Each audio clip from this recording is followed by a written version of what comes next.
Quando se observa o movimento da atmosfera, percebe-se logo que ele é infinitamente mais complexo do que o do Sistema Solar.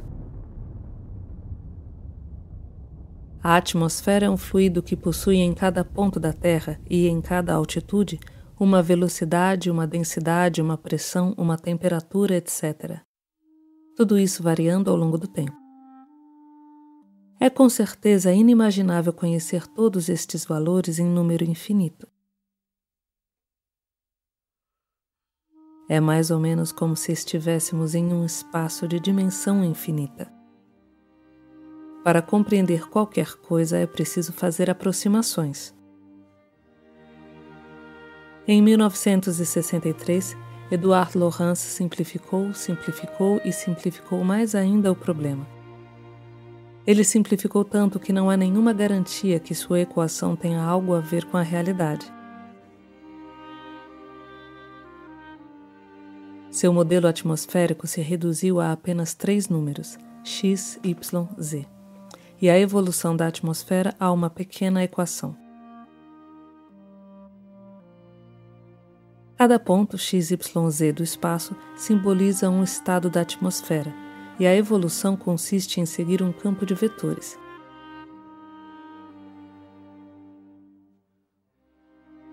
Por exemplo, mas isto é só um exemplo, a primeira coordenada poderia representar a temperatura, a segunda a velocidade do vento e a terceira a umidade.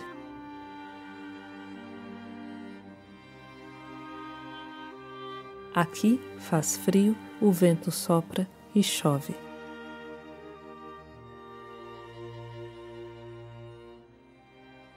Deste outro lado é o contrário.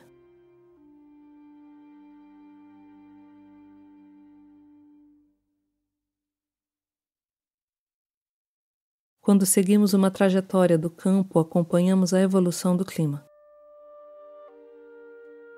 O meteorologista não faz nada além de resolver uma equação diferencial. Quando Lorenz observou seu modelo, o que ele viu foi isto. Se tudo isso tem alguma coisa a ver com o clima verdadeiro? Não é nada claro. Isto é o que os físicos muitas vezes chamam de um modelo de brinquedo, para tentar entender em linhas gerais um comportamento complexo.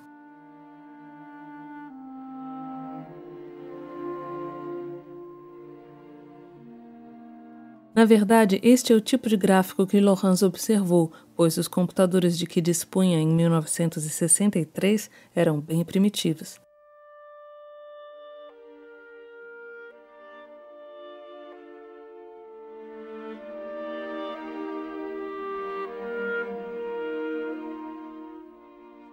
Consideremos duas atmosferas representadas pelos centros destas duas bolas extremamente próximas, duas atmosferas quase idênticas, e observemos os seus futuros.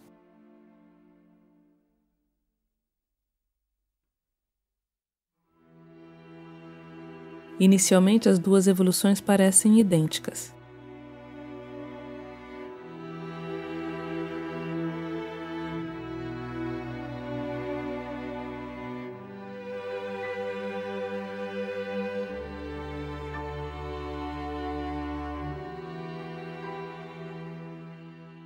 Mas logo elas se separam de forma significativa.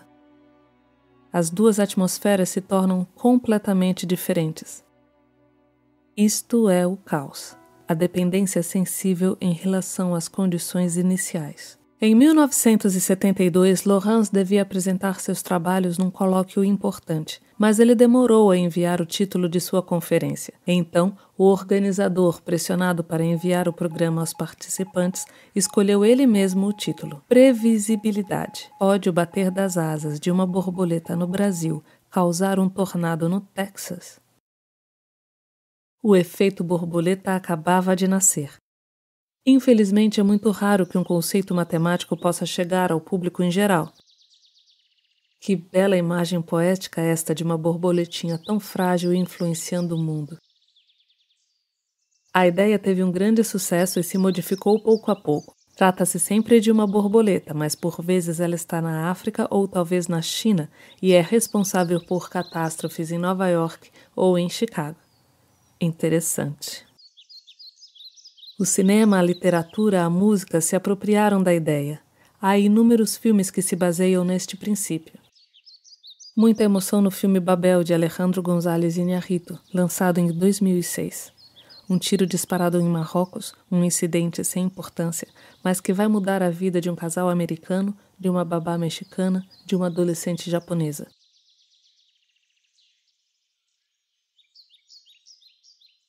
Todo um jogo de pequenos efeitos e grandes consequências. Uma reflexão sobre o destino humano sujeito ao acaso ou à necessidade. Ai, não foi mais do que metade da mensagem de Laurence que chegou ao público. Será que a teoria do caos poderia se limitar à afirmação de que é impossível prever o futuro na prática? Como um cientista poderia se contentar com tal admissão de fracasso? A mensagem de Laurence é bem mais rica. Aqui temos duas trajetórias do sistema de Laurence, uma azul e outra amarela, que não partem necessariamente de condições iniciais próximas.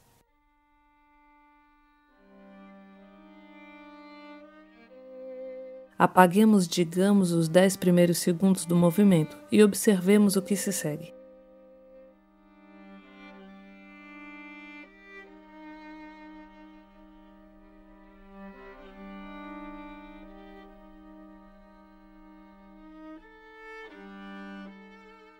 O que nós constatamos? Que as trajetórias são de fato muito diferentes, parecem um pouco loucas e bem pouco previsíveis. Mas elas se acumulam sobre um mesmo objeto em forma de borboleta que parece não depender da posição inicial.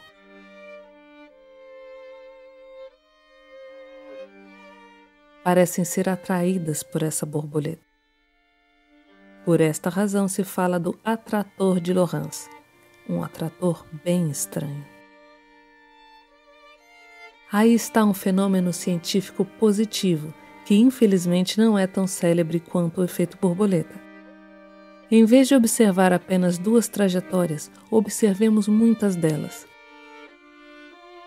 Veja todas essas bolas que representam inúmeras atmosferas.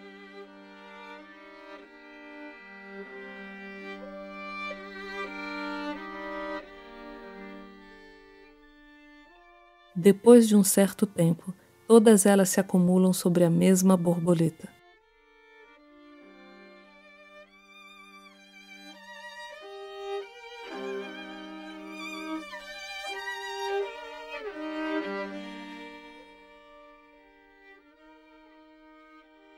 Um objeto muito bonito que nunca me canso de olhar. Eis os verdadeiros problemas para os matemáticos e para os cientistas em geral. Em vez de descrever o futuro de uma condição inicial dada, o que sabemos ser ilusório, vamos tentar descrever o atrator. Com o que se parece? Como se comporta a dinâmica interna? Nos anos 70, Biermann, Guggenheim e Williams propuseram um modelo simples para tentar entender o atrator de Laurence.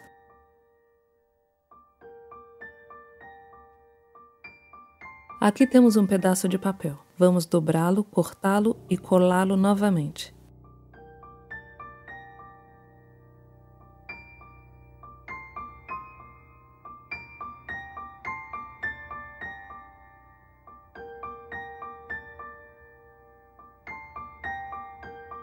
Aí temos um objeto bem estranho no espaço.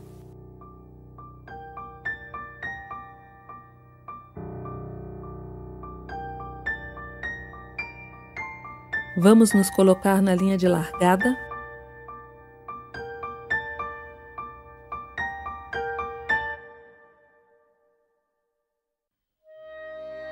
Partimos.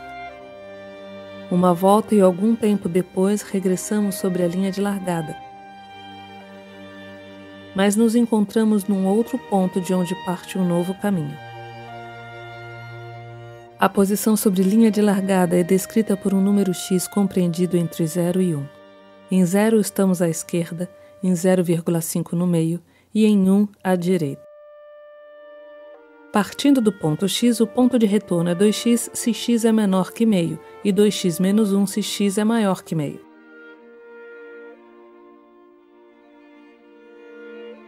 Dito de outra forma, quando o carro se desloca, os pontos onde ele reencontra a linha de largada são o dobro a cada volta, exceto nos casos em que o resultado é maior que 1, quando então temos que subtrair 1. É mais ou menos como fizemos com a ferradura. Substituímos uma dinâmica em tempo contínuo por uma dinâmica em tempo discreto, as passagens sucessivas pela linha de largada.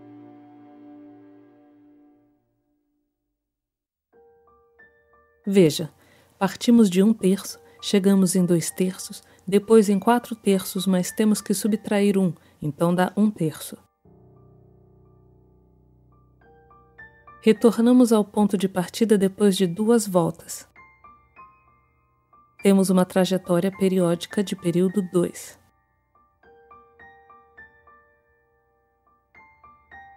Aqui uma trajetória periódica de período 18.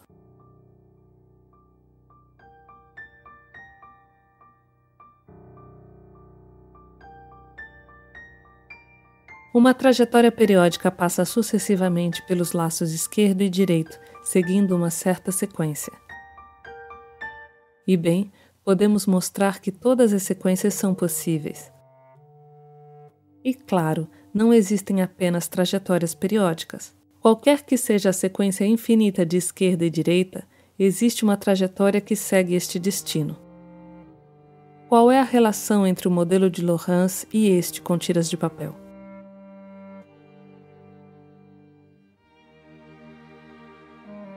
Bom, foi preciso esperar 2001 para que o matemático Tucker demonstrasse que as tiras de papel descreviam bem o movimento de Lorentz.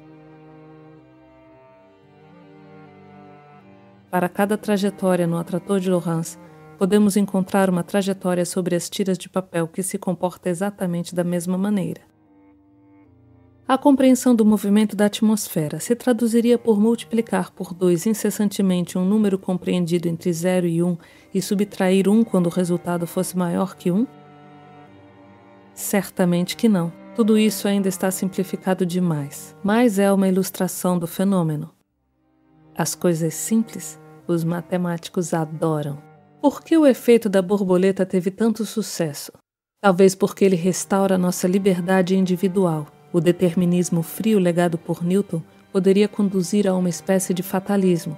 A borboleta de Lorentz afirma que, por menores que sejamos, podemos ter influência sobre o mundo. Boa notícia para nós.